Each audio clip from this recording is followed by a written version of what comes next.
السلام عليكم ورحمة الله وبركاته. اليوم غادي نعمل معكم قريشلات اللي معروفين اللي كيعملوهم في عاشوراء، ولكن تقدروا تعملوهم حتى الايام عادية، ماشي ضروري حتى تكون عاشوراء. غادي نبدا معكم بالمقادير. يعني ما نزلتش المقادير كيف ما العادة، غادي نختصر الوقت.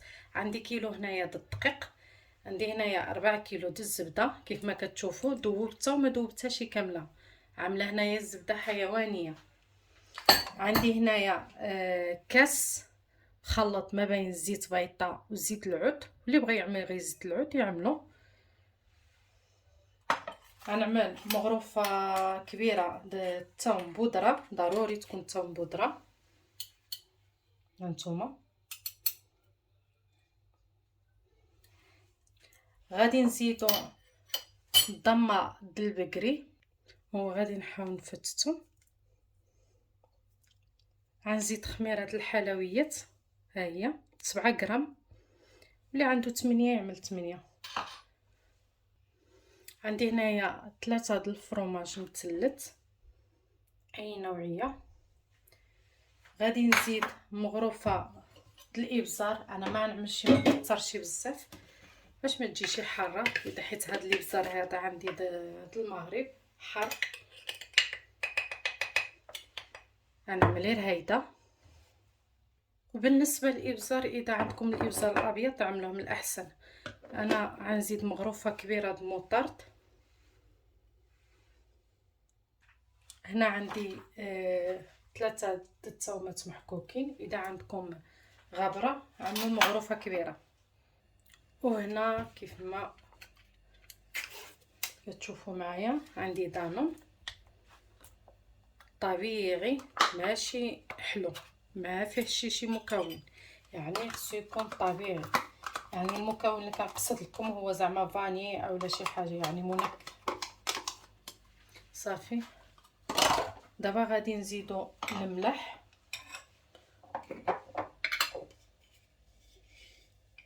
بما انهم هما مالحين عنا غادي نعملو ملح كافي باش يجيونا مليحين. صافي هنايا كيف ما كتشوفوا معايا غادي نخلطوه، هما ما كيديوش العجين الصراحه. وبالنسبه للزبده اذا كان الجو سخون بلا ما تذوبوها، يعني ندوبوها كابومات ونستعملوها. غادي نخلط هاد المكونات هادو مزيان كيف ما كتشوفوا معايا، وغادي نخلط الدقيق. وبالنسبه للماء يقدر يدي معنا كاس العنبه، يقدر يدي معنا كاس وربع، كاس ونص، على حسب نوعيه الدقيق. يعني مقدرش نعطيكم كميه الماء. صافي غادي نبدا نخلط.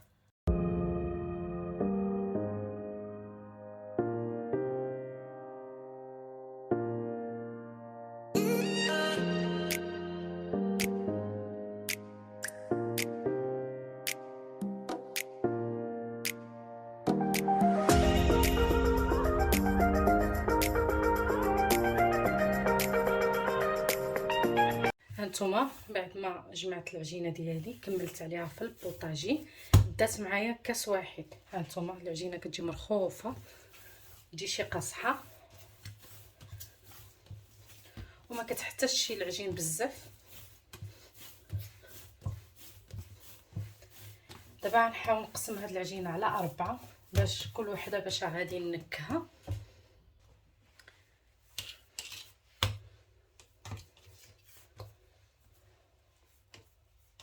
صافي غادي نجبد المطلق ديالي. هاد العجينه هذه ما كتحتاجش ترتاح، تخدم بها في الحين. هانتوما كيف ما كتشوفوا راه ساهله ودغيا كتطلق معكم، كتحتاجش ترتاح.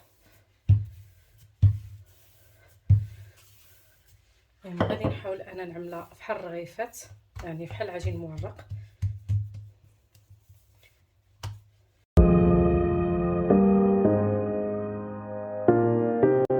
صافي على هذا الشكل باش نخدم بهم.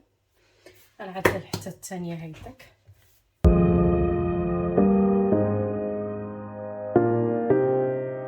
باش يجوني ساهلين في الخدمه. هانتوما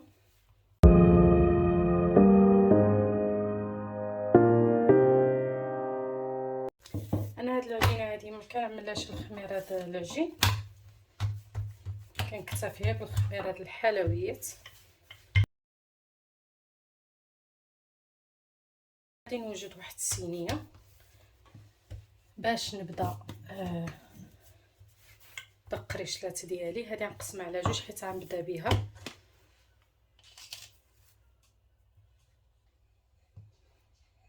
هذه كيف ما كتشوفوا معايا غادي نقطعها على هذا الشكل هذا، وغادي نعملها حريبلات باش غادي نقطعهم غير بالمس. تقدروا تقطعوهم بالمقص وتقدروا تعملوهم حريبلات هيدا وتعملوهم يطيبوا نص طياب، يعني ماشي تيتحمروا، نعملوهم في حتى يشبروا شويج د الطياب وكنخرجوهم ونخليهم يبردوا. ما كتشوفوا معايا دابا غادي ندخلها الفران على درجه 160 درجه. ضروري يكون الفران بارد باش ما يتحرقوش معنا، ونطيبوهم على المهل. صافي غادي نمشيو للشكل الثاني. بالنسبه للشكل الثاني غادي نقسموه على جوج كيف ما كتشوفوا معايا. علاش كنعملوهم فحال الرغيفات، يعني كنلويهم فحال الرغيفات هنا باش ملي نجي نطلقهم انا كيف ما كتشوفوا معايا تجيني مستطيله باش نقدر نعدل انا الشكل رولي. هنايا غادي نطلقها مزيان وغادي نجيب المنكه اللي هو السحتر. هنا بالنسبه للسحتر ضروري يكون طري. كندهنها بالبيضه كامله وكنرش عليها السحتر مزيان. اللي عنده السحتر عادي يحاول يطحنو باش ضروري كنحتاجو ديك السحتر اللي كيكون مذوب. صافي كيف ما كتشوفوا معايا كنعملها رولي وكنقطع. انا مبغيتهمش يجيوني ديك القريشلات يجيو كبارين، كنعملهم على هذا الشكل هذا وكنعوض في الصينيه باش ندخلهم المجمد حتى كيشبروا مزيان عاد كنقطعهم.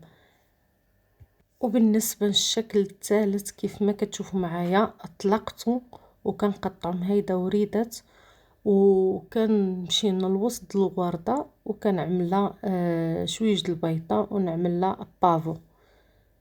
وبالنسبه للشكل الثاني جبتها من المجمد وبديت كنقطع، ما تخليوهاش حتى تجمد غير تتشبر راسها باش ملي نجيو نقطعوها التقطيعات هذه كتقطع معنا سهله. اذا خليتوها حتى تجمد راه غادي تهرس معكم في التقطيع.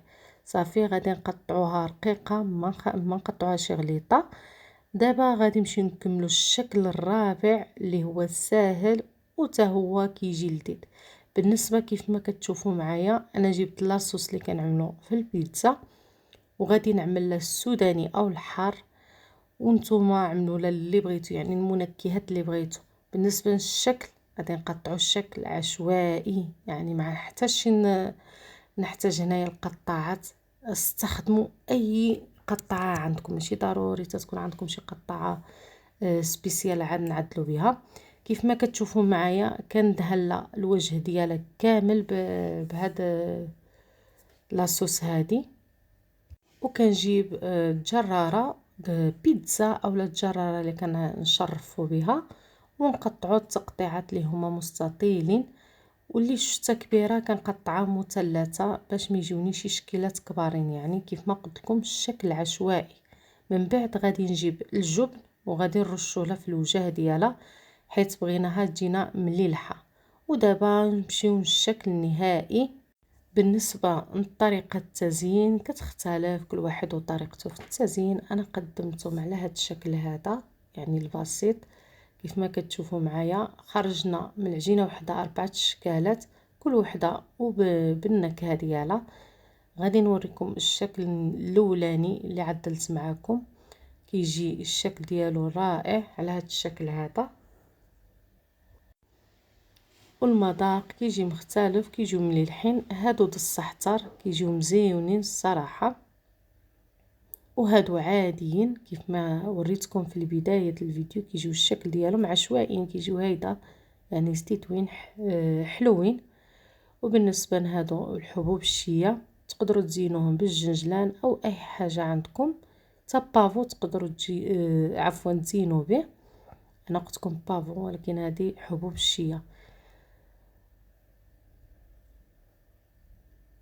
وبالنسبة لهاد التشكيلات هادو اللي عدلت معاكم، يعني التقطيع قطعته عشوائي، تقدروا تعملوهم دايرين وتعملوهم على شكل بيتزا، يعني تعملوا لهم الزيتونه من الفوقي وتقدموهم على هذا الشكل هذا. ونتمنى الوصفه اليوم تنال اعجابكم، وخليكم في امان الله وحفظه مع وصفه اخرى ان شاء الله.